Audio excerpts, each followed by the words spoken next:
Bună ziua, bine v-am găsit! Este miercuri, ora 13 și suntem din nou la emisiunea din Culisele Europei, All About EU, aici la DC News TV. Astăzi vom avea o discuție foarte interesantă și vom vedea cum se întâmplă lucrurile și în alte state membre ale Uniunii Europene. Vom avea invitat un eurodeputat din Cehia, un eurodeputat care este membru al Partidului Popularilor Europeni și care ne va spune cum este situația în Cehia, atât în ceea ce privește situația pandemică și criza economică, cât și în ceea ce privește Planul Național de Reziliență și de Redresare al Cehiei, dacă acesta a fost corect elaborat, dacă va fi aprobat sau nu în curând de către Comisia Europeană și de asemenea vom discuta un subiect foarte sensibil la nivel european și anume situația primului ministru din Cehia, premierul Andrei Babis, care este prima personalitate publică de nivel foarte înalt care va fi investigată de către procurorul european. Și acum permiteți să îl introduc pe invitatul meu și anume pe domnul Tomas Zdechovsky. Hello Thomas, how are you? Welcome to All About EU. Hello, nice to see you again. Perfect. Thank you very much for invitation. Also for me it's a very great pleasure to see you again. You are in Brussels right now or you are in the Czech Republic? You are in your office? Yes, now I am in Brussels in my office also. Many greetings to Romania. Thank you so much. Thomas, allow me to present you and to present your position at the level of the European Parliament. So Thomas is a member of the European Parliament, member of the EPP group, the group of European People's Party, and also he is a vice chair of the Committee of Employment and Social Affairs, member of the Committee on Budgetary Control, and also a substitute member of the Committee on Civil Liberties, Justice and Home Affairs, and also it was a colleague that I collaborate very well in the former legislative, and he is very implicated in all the European issues and problems. I want to start speaking with you about, let's say, the most important situation that we are facing right now, the pandemic crisis and also the economic crisis. And I want to know first, which is the situation in your country, because all the member states were affected by this pandemic crisis. And also, I want to know what is the situation at the level of the European Parliament, which are exactly the measures and the efforts taken by the European institutions to support our member countries. Thank you very much for these many questions. I would like to start with the topics about the COVID situation. And in the Czech Republic started the second wave in the beginning of the October. Also, the numbers were growing, and in this time, the European Parliament closed the door. Also, I was home and I decided to go as volunteers to the hospital to work. Also, I was in the second wave, in the front line to work there in the hospitals, something like volunteers who... So you've been a volunteer for fighting against COVID in your country? Yes. Amazing, in wonderful. Department, really, you can imagine how was the situation. Every day dies 2-3 people. Also, it was very difficult time, and for us as member of European Parliament, I was alone from my colleague who was so working. It was very surprised to see how was the situation. How affected you to see all these people suffering from COVID and also some people, some citizens of your country dying in front of you? Before, I had image or feeling that it's only about very ill and very old people, but when I was catching hand 54 old woman who dies on the COVID, it was like the cancer. She cannot breathe and she really had a lot of problem, and it was so quick because in one day she was laughing, and until 3 days we put their body to the black box. Also, it was not very nice, and it was in the Czech Republic like in Bergamo. I can compare at this time that it was really comparable. Nobody was prepared. There was a lot of... So to understand that the situation in the Czech Republic, it's very severe. It's really very severe at this moment or in the past? In the past, because then came the third wave and fourth wave, and died in the Czech Republic more than 30,000 people. But the wave from the April, I was working there until the April, and from the April when we started with testing, more testing, and with more vaccination, the waves is going down, and now we have 100 cases every day. It's not too much. Also, the problem is solved. But the problem was that we didn't have enough spaces on the COVID department in hospitals, and there was not enough the beds in the intensive care departments. Okay, tell me, how is the situation at European level, and which are the measures, exactly the concrete measures taken by the European Parliament to support the member states to pass this economic and pandemic crisis? And also tell me which are the measures taken by your government. If you think that your government, the government of your country, took the right measures to fight against this pandemic crisis, and also now because we are facing the economic crisis, if your government is prepared and has a strategy to fight also against this economic crisis that is coming. I know that I'm saying your government, but I know that you are in the opposition, but I am referring to the government of your country.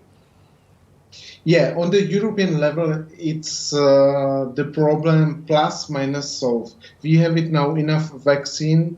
The vaccination of the population percentage is growing. Also, I think the problem at the end of the summer will be plus minus solved in many countries. I hope, including the Romania and Czech Republic, and we have now another problems, how to solve the economic problems. But in the Czech Republic, it's a surprise that we don't have so high unemployment, and through the pandemic crisis, we really didn't stop our companies.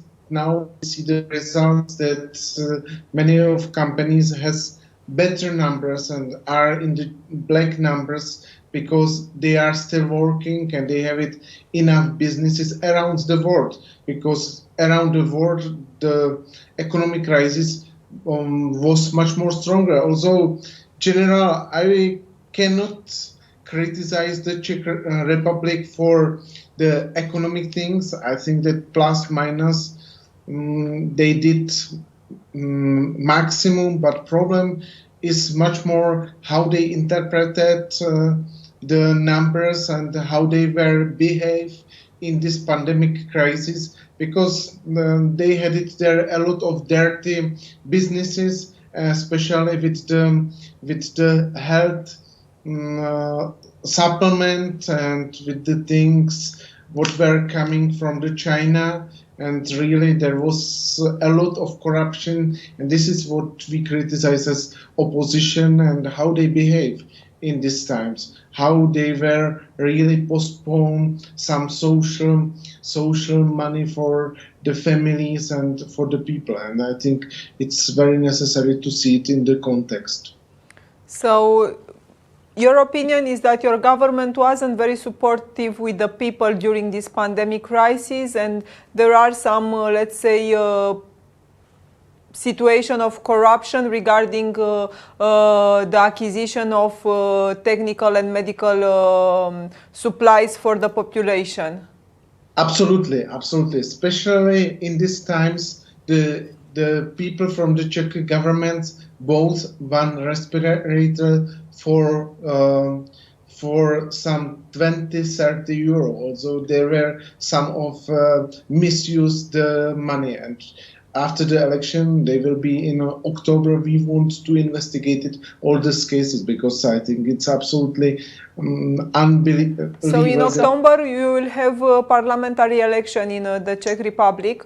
Yes. And you are expecting to have also a change at the governmental level and to start an investigation regarding the misuse of the public money during the pandemic crisis. Yes, for sure. I think that it's really necessary and many people is asking for that. I understand. We'll see what's happening, and I hope also to have a discussion after October 2021. Now I want to discuss a subject that is very important also in my country and also at European level, and this is the recovery and resilience national plans. At this moment, all the member states send their national recovery and resilience plans at the level of the European Commission. And this is the moment in which the European Commission is making the evaluation of these national plans. And we hope that will obtain the approval.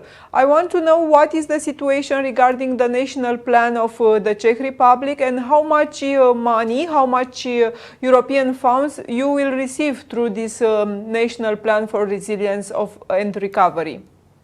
Yeah, the Czech government plan was sent 17th of May. Also, the European Commission has plus minus 1 month for checking this plan, and they ask approximately for this 7 billion of the euros. Also, this is huge amount of money. This is the total amount, 7 billion of euro.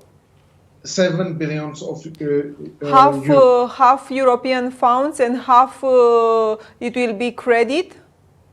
Yeah, and the European Union asked, because generally it was 200 billion of Czech crowns, and the Czech government were asking much more money for the clean mobility, for the clean energy, for lack of water, but also for fighting against the cancer. Also, there was the initiative and some part of the money they asked for the innovation in education. Nobody knows how the European Union will react for this plan, because there was a huge part what go directly to the ecology and ecology plans, and I hope that there we will find any solution and we will spend there more money what wanted the Czech government before. Also, the Czech government proposed some ecology project, but it was not enough.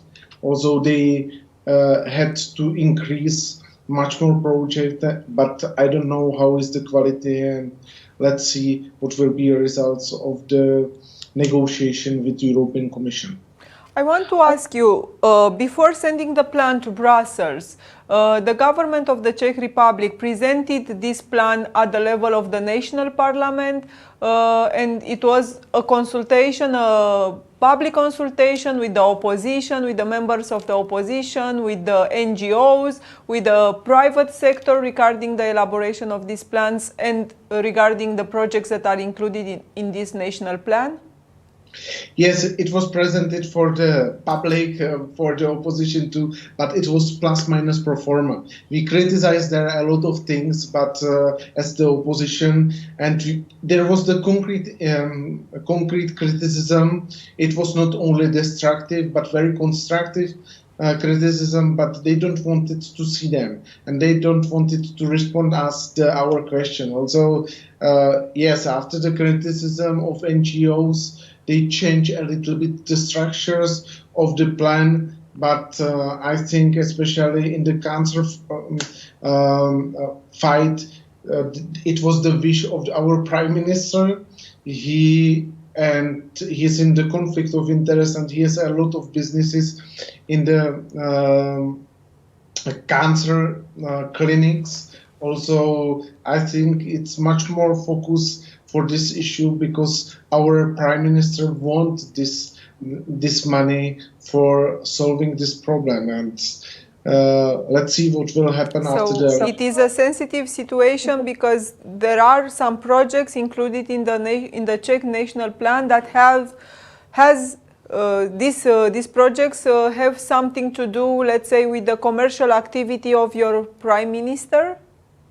Yeah, many of these projects are linked with his private businesses. Also, I think after when we will have it, the result of the negotiation with the European Commission, it will be very, very interesting to look which projects are there and what will be financed. Because so at this moment you don't have, let's say, some observation and some formal decision of the European Commission regarding the national plan of the Czech Republic. You are still waiting for the reaction of the European Commission regarding the evaluation of the plan. We have some unofficial messages, but I am waiting for the official one. Do you know when it will be this official, let's say, evaluation, the announcement of the result of the official evaluation of the European Commission? Because in Romania we already have some observation based on the evaluation of the European Commission. I don't know, because it was the plan was submitted to the Commission on 17th of May. Also, let's see what will be the results, and I think it's still ongoing discussion between Commission. I think this week or next week we will have it any official news from the European Commission, and then we can react as opposition. Because you mentioned this situation of conflict of interest regarding your Prime Minister, Mr. Andrei Babis, I want to ask you more about this situation. First, I know that a few weeks ago we had the public announcement of the European Public Prosecutor Office that they will decide to conduct an investigation regarding this conflict of interest. And also, I know that last week it was voted a resolution in the plenary of the European Parliament also regarding this situation of conflict of interest of your Prime Minister. Can you offer us more information? We have some information here in Romania, but we didn't understand very well what is the situation in the Czech Republic. And also, we want to understand exactly which is the context of this conflict of interest, because it's, let's say, the first situation in which a high-rank public person and political person is investigated by the European prosecutor.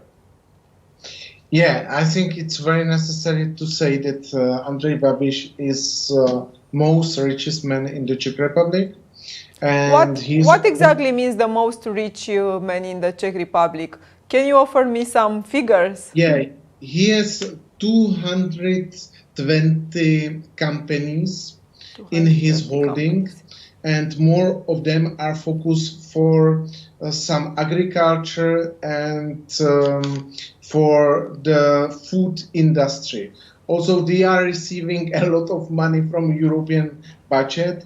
This is his holding is the biggest agriculture beneficiary of the European money in the Europe, in the EU, not in the Czech Republic. So he's benefiting from the European funds for his private companies, and you are telling me that he is the biggest beneficiary of this money at the level of the EU regarding the European agricultural funds? Absolutely, this is the truth. And this man, when he started his career, he was criticized the corruption system, conflict of interest, etc. He signed this proposal of European Commission against the frauds and against the conflict of interest, and he is the biggest victims of this legislative proposal or directive about the conflict of interest, because he really, in the reality, he's man who governed in the Czech Republic, who really has the responsibility for the managing the law in my country, and he is the man who is negotiated all the European subsidiarities here in Brussels. And this man, his final beneficiary of his company with billions and billions subsidiarities every year from the European budget. And this is what we were as opposition criticized from the beginning, but he don't want it to really respond, and he said that he is not in the conflict of interest and everything was campaign against him. But he didn't renounce at his, let's say, private position, because I understand that he has many private companies, but at the moment when he gets the public function, normally he had to renounce at his positions at the level of his companies. He made it formal. In the Czech Republic law, there was a little bit mistake because we didn't applicate some of European law very well. Also, we didn't needed to present to the public who is the final beneficiary of the company. And he did it very, very intelligent this moment, and he decided that he will put his company to the trust fund. He sent to this trust fund his wife. Also, this is the conflict of interest too. The leader, the person that is conducting this trust fund, is his wife. Yeah. She was one of the 3 members of the board, and he was the man behind. Because in the Czech Republic, we didn't publish who is the final beneficiary. But thanks the US, United Kingdom or Slovak law, where was presenting the final beneficiary, we saw how is the reality in this company. Also, this is why we were fighting against, and now the European Commission decided that he is in conflict of interest, and it's absolutely necessary that he has to give the money back. And in the Czech law and in the Czech Republic, he is now in the government. Also, he decided, and his minister decided, that he will not, and his company will not give the money back, and because there is a nation between the European Union and national law. Also, they started to really fight them and to have this a little bit difficult interpretation. This is why the European prosecutors started the investigation. So first, you are telling me that they decided at the level of the company to not give the money back because they are not considering there is any conflict of interest regarding the Prime Minister and the activity of the companies. Then we had this decision at the level of the European prosecutor to investigate the situation in the Czech Republic, and then we had the resolution at the level of the European Parliament. Tell me some information about some informations regarding this resolution, because I know that was a debate and also a vote at the level of the European Parliament, and I want to know which is the position of the members of the European Parliament regarding this subject. Yes, I think that the results of the resolution was absolutely clear. 505 members of European Parliament through all the groups voted in favor of this resolution. And our position is that European Commission has to start to investigate and to really stop all the money for the oligarchs like Andrej Babiš. I think it's very necessary to have it here, the absolutely clear the situation, and we have to really stop this situation in our country that someone is financed from the national sources. If the European Commission decided don't give him the money what he was asking before, that the European Commission decided that he is in conflict of interest. What it will happen after finalizing the investigation of the European Public Prosecutor? what it will happen? Of course, that probably he will have to, and his company will have to give the money back. This is the first question. And the second one, what it will happen with him, because he is also the Prime Minister of the Czech Republic. So he will renounce at his position. I know that you also have elections in October, and probably until October, probably the investigation will not be finalized. But I want to know which are the next steps. Yeah, but there are many investigations against him. At national level?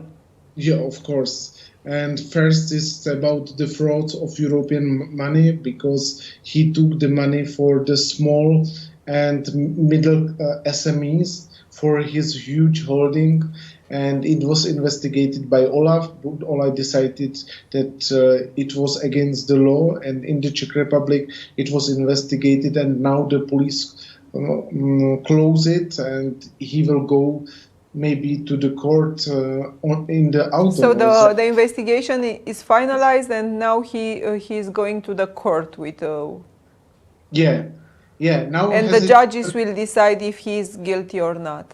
Yeah, the prosecutor has it, and I think that he has the big chance to be and to spend the next 8 years in the prison, because he really took the European money, and he's now in very huge problems in my country. But this is not only one problem. He has a lot of problems, especially in the Czech Republic. They stop a lot of investigation. His minister of the finance stop any investigation in the fraud of VIT or another things. And after the election, we want to continue in this investigation, because it's absolutely unacceptable that someone as Andrej Babiš has another option to do these things, and if I will be or you will do the same things, you will be in prison in 24 hours. And he and in his position, he was every time presenting that he is not guilty, and everything was the scandal against him, thanks that he has the political position. But what is the opinion of the Czech facts against him? What is the opinion of the Czech citizens about this situation? I think that 70% of the people totally understand the situation, and they want to investigate him. But he has still the group between 20-25% of the people who are trusting him. But his popularity is going down. Also, I hope that in the election he will lose it. I understand. Now I want to discuss about the state of play of vaccination at European and national level, because this is our expectation to have to increase the number of vaccination at the level of our countries and to restart our normal life.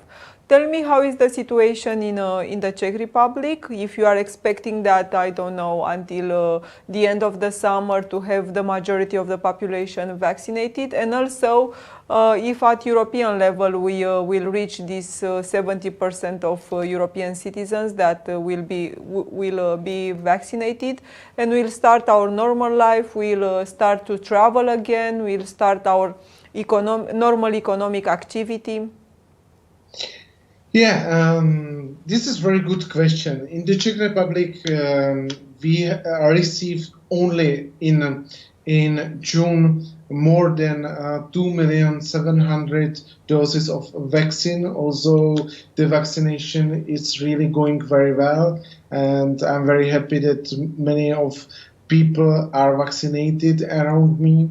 And now we started vaccination with the group 16 plus. Also, it's very necessary that these younger people will be vaccinated and they can travel. But what did you tell about the normal situation? I think that this summer it will be not normal situation. yes, the tourism will increase, but we will not have it the same numbers as in 2019, and we have a little bit wait because there is a lot of mutation and nobody knows what the Indian mutation will do in the European population. Also, this year will be plus minus very problematic, but I hope so that we will solve the problem very quickly and we will find any solution. And we have to start go to normal life. I think that COVID pass and other things are really very perfect tools how normalize our life. It's not about the vaccine, and I don't trust any disinformation from the Russia or from the China that vaccine doesn't function and it's for nothing. I was vaccinated also, and all my family, and I think it's necessary really to support the people to be vaccinated, because vaccination is only one way how to go to normal life before 2020. Also, for me, it's very necessary. And when we mentioned my work in hospitals, I had in my hands last 5 minutes many people. And many of these people were 30 years old. Also, I would like to tell all the people that you can be young, you can be really in perfect health condition, but the virus can be stronger. And I hope that you will be not in the situation that that you will lose your fight with this virus, and this virus really in some of form, especially in the March, was in my country very horrible. And what I saw, I will have it a long time before my eyes for the future. And it's not really perfect to wake up in the night because you see all the faces of the people who you was catching for the hands in the last moment. Also, vaccination and vaccination plan is for me something what give me back my freedom, and I hope the freedom of the people in the European Union. Yes, to give us the freedom and our normal life, and also to be sure that we'll be healthy and safe and secure. Also now, because we are already in the summer season, and I think it's a great desire of every European citizen to start traveling, and we are hoping that the free of movement will come back at the level that it was in 2019. I know that starting with 1st of July, we'll have adopted our Green Digital Certificate.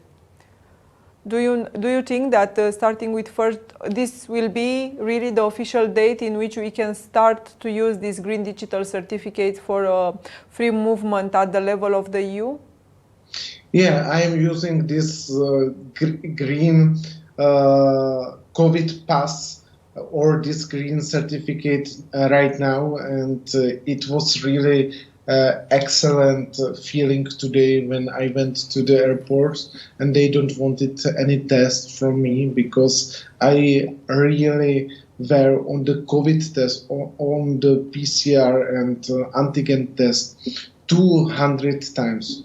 So you can imagine that every week I was 2 times tested for the COVID, and in this moment after them, when I was vaccinated, they wanted this test, and after them, now in this moment in the Czech Republic, they start to use the European COVID pass, and it's very easy. It's back my normal life, and you can go through, and you have it option. Don't use it any respirator in some concerts or some cultural happenings, and it's perfect feeling.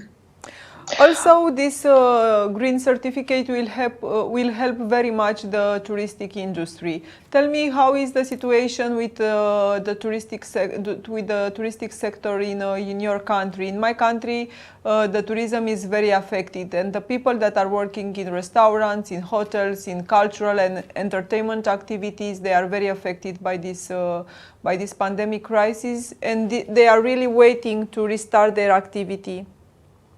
The situation in my country is the same. Also, we were very affected by the COVID crisis, and the problem was that we didn't support it. A lot of small companies, also many of restaurants stopped their activity, and really you can see in many cities that some events agency don't exist anymore because they didn't have enough money to live through the COVID crisis.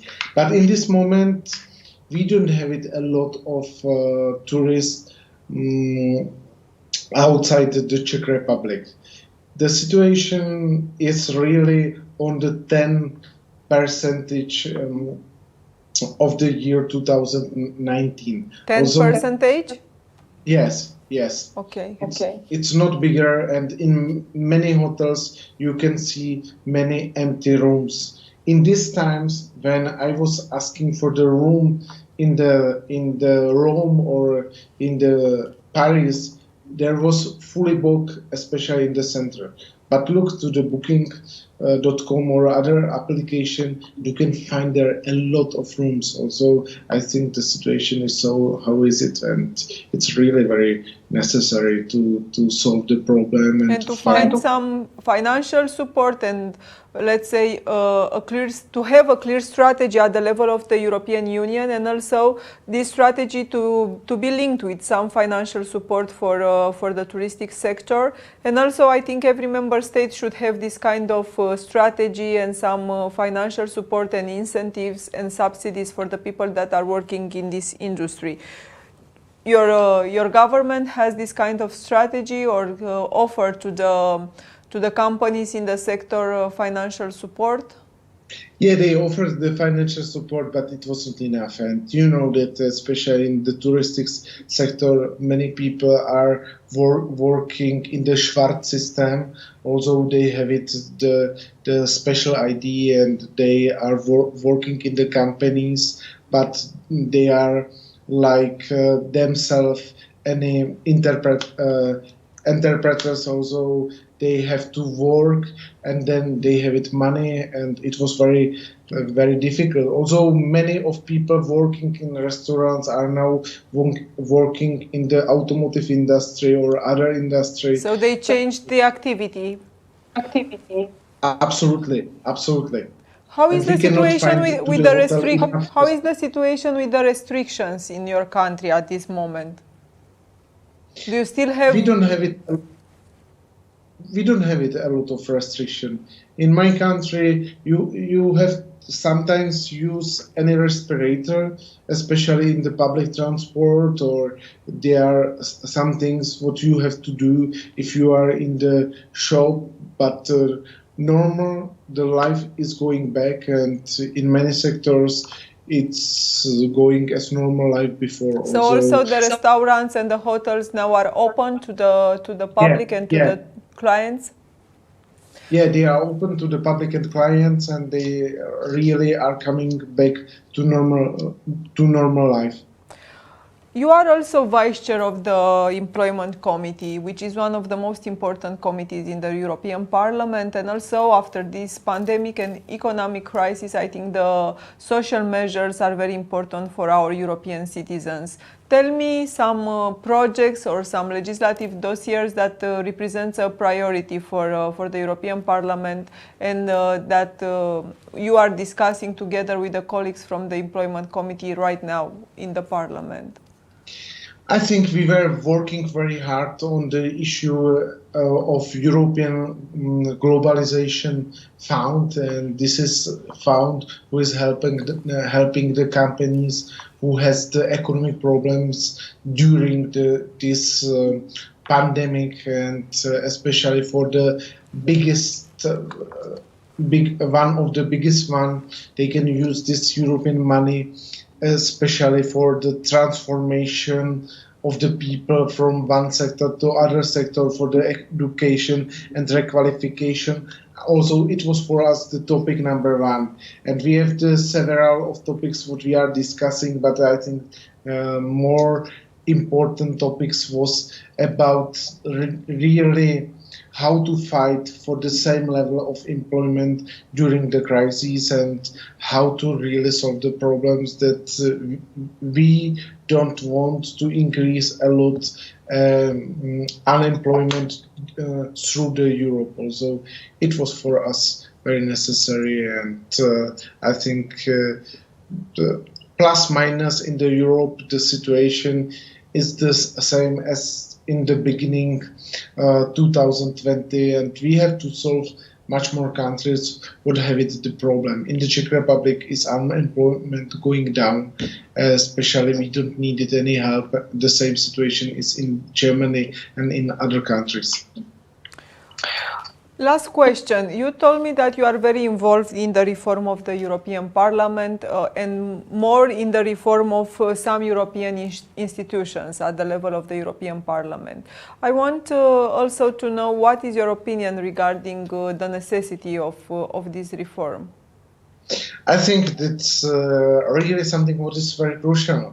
We are discussing now the future of Europe, and in this future of Europe discussion is the topic of reforming or any changes of the European institution crucial issue, especially because the European Union grows from some things and we are here. And in this all the times, we didn't discuss this issue deeply. And we have it here two committees. One committee is European Economic and Social Committee and the Regional Committee of Region, who were established for supporting the region. But in this new role of European Parliament, we don't need it. This role has it the European Parliament. You have it there, members from every countries, the seats. We have it 705 seats in European Parliament. Also, we don't need any consult institution for us and for European Commission. And I think it's now the time to discuss the future about this zombie committee and about many of the agencies what we know that they are functioning in European Union, but the results of this or effectiveness of this agencies is 0.0. This is your opinion, but what is the opinion of the other members of the European Parliament? They are supporting this idea? Many of members has the same opinion. Also, I think that they have it the same feeling, and they are supporting this initiative really. There is at this moment an initiative at the level of the European Parliament regarding this issue? Yeah, I think we started in discharge procedure to criticize a lot of this institution, and we started this debate with Council and the European Commission, and I hope that we will find the solution. It's very necessary to do it, and I think it's unpopular. It's better to grow more and more European Union, but in this moment, especially in the economic and pandemic crisis, it's very necessary to find solution for this two unpleasant and zombie committee. I understand. Thank you so much for this interview. It was really interesting to find also how is the economic and let's say the social situation in your country, and also to understand the situation with the conflict of interest of Prime Minister Andrei Babiš, because it's really an unprecedented situation at the level of the European Union. And now at the end, I want to ask you, because you had also this wonderful but hard and sensitive experience being a volunteer with the pandemic patients, to send some thoughts of support for the European public, for the Czech people, and also for all the European citizens. Yeah, I think really, if you really trust to the victory will trust to you. And I trust that our future is positive. Also, if your mind will be positive, the future will be positive. Also, take care about you and be strong. And I hope that the solution will find. Thank you so much, Tomas. I also hope that the future will be good for us as European citizens, and also the future will be good for all the European Union. Thank you so much and hope to see you soon in Brussels. Thank you very much, Claudia. See you soon. Dragii mei, vă mulțumesc. Aceasta a fost emisiunea din această miercuri, din Culisele Europei. Ați văzut nu numai care sunt deciziile care se iau la nivel european, atât la nivel de Comisie Europeană, cât și la nivel de Parlament, cât și la nivelul Procurorului European, cât și cum stă situația într-un alt stat membru al Uniunii Europene, și anume Republica Cehă. Vă aștept săptămâna viitoare cu o nouă emisiune și poate cu informații la fel de interesante despre un alt stat membru al Uniunii Europene. Vă mulțumesc, toate cele bune!